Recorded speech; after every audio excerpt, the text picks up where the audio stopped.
Hi, it's Isabel, and today I will talk about 5 books that I think, or at least hope, that I will give 5 stars to.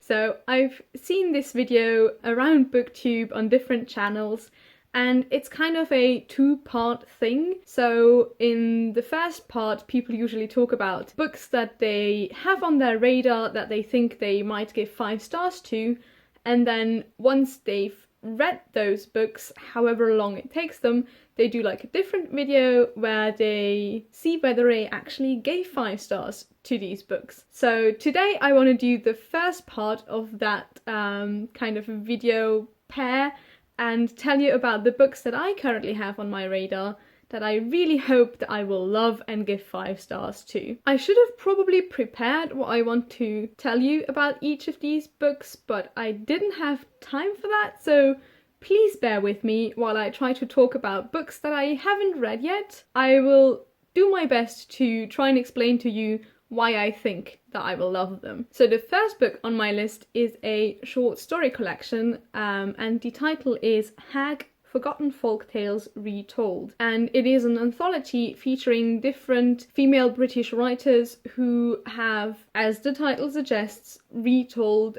folk tales from the British Isles. And the list of authors is really amazing, so I'm just gonna tell you a few of them. So for example, we have Daisy Johnson, Kirsty Logan, Imogen Hermes Gower, some really famous names on here, and I just really love fairy tale and folk tale inspired stories because I always find it interesting to see how authors translate these into a modern context and what they do with them. And I'm just really fascinated by folklore and mythology in general, and I think it's such an integral and fascinating part of culture. So I am really looking forward to see what these authors did with these stories and how they create kind of modern myths and fairy tales. And can we also just take a moment to appreciate this cover? I don't know why, but I just absolutely love it. It has such witchy vibes to it. I was instantly excited and just knew I had to read the collection when I saw it. The second book on my list is one that I think that I will love because I have read and loved a previous book from the author, and it is The Devil and the Dark Water by Stuart Turton. And I have read... Let me grab it. Ooh, here we go. The 7 Deaths of Evelyn Hardcastle by Stuart Turton, I think 2 years ago, something like that. This one is kind of a murder mystery, but also sci-fi mixed in, about a guy who wakes up in a different body every day in like this manor house and has to solve a murder there. And it had a lot of twists and turns. It was quite a complicated story. It had all of these different people with their own secrets that then kind of tied together.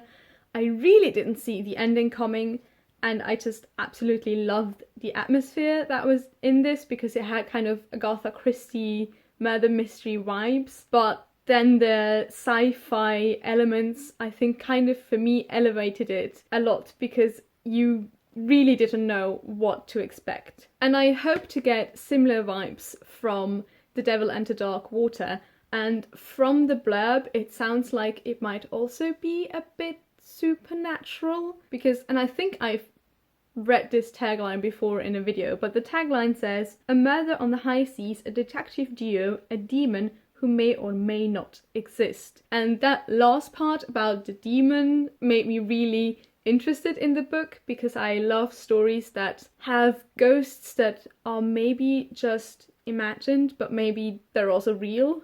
I kind of like that trope, so that got me really interested in the book. Also, the setting is 1634 and a detective is on a ship because I think he has been accused of a murder, but then strange things start happening on this ship and he has to kind of figure out what is going on. So again, it gives me murder mystery vibes, but I think the setting of the 17th century might also be really interesting.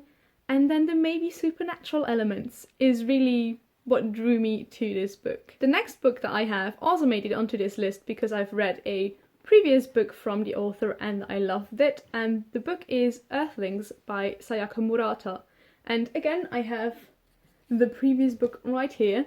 Convenience Store Woman. There was a great hype about this book on BookTube, and I also absolutely loved it because it was about a woman who is kind of unconventional, and following her and her thought processes was really fascinating, and it was a short but really good read. And Earthlings, actually, from the blurb, it isn't quite clear if the main character is human or not, or maybe she just doesn't feel human because she kind of seems to be set apart from like the people around her in some way. Honestly, from the blurb I can't quite tell what the book is about, which is kind of intriguing, and if it has a similar kind of main character, like the female protagonist that is kind of unconventional and mysterious, possibly even dangerous, I think I will also love this book, because I think the way Sayaka Murata observed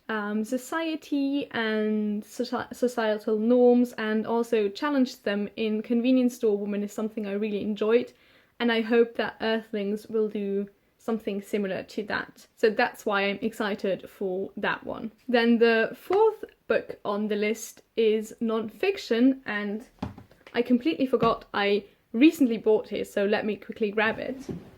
I told you I wasn't properly prepared to film this video, so sorry. But I have it here now.